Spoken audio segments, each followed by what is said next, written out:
Hello friends, welcome back to my channel. ఈరోజుటి special గుడ్డు వెల్లుల్లి కారం అండి. టేస్ట్ చాలా బాగుంటుంది. ఒక్కసారి ఈ విధంగా ట్రై చేయండి. బ్యాచులర్స్ కానీ వర్కింగ్ ఉమెన్స్ కానీ ఎవరైనా ఇట్టే చేసుకోవచ్చు. So let get started in to the video. ముందుగా వెల్లుల్లి కారం అయితే ప్రిపేర్ చేసుకుంటున్నాను. సో దీని గురించి మనం వెల్లుల్లి, జీలకర్ర, కారం, కొంచెం ఉప్పు వేసుకొని కచ్చపచ్చగా బాగా దంచుకోవాలి.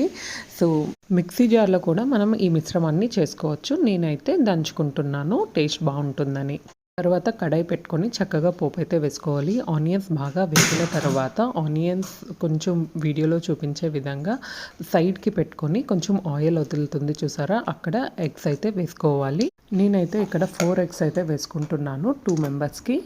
ఈ విధంగా ఒక్కసారి ట్రై చేయండి. టేస్ట్ అయితే అదిరిపోతుంది. అప్పుడప్పుడు మనకి కారంగా తినాలనిపిస్తుంది కదా, ఇది చేసుకుంటే టేస్ట్ బాగుంటుంది అండ్ తొందరగా కూడా అయిపోతుంది. ఒక్కసారి ఈ విధంగా ట్రై చేయండి. ఇవన్నీ వేసిన తర్వాత హై టు లో ఫ్లేమ్లో వీడియోలో చూపించే విధంగా టోస్ట్ చేసుకోవాలి. అంతే, చక్కగా టోస్ట్ చేసుకున్న తర్వాత రుచికి తగినంత ఉప్పు, కారం, అల్లం వెల్లుల్లి కారం వేసుకొని హై టు లో ఫ్లేమ్లో టోస్ట్ చేసుకుంటే సరిపోతుంది.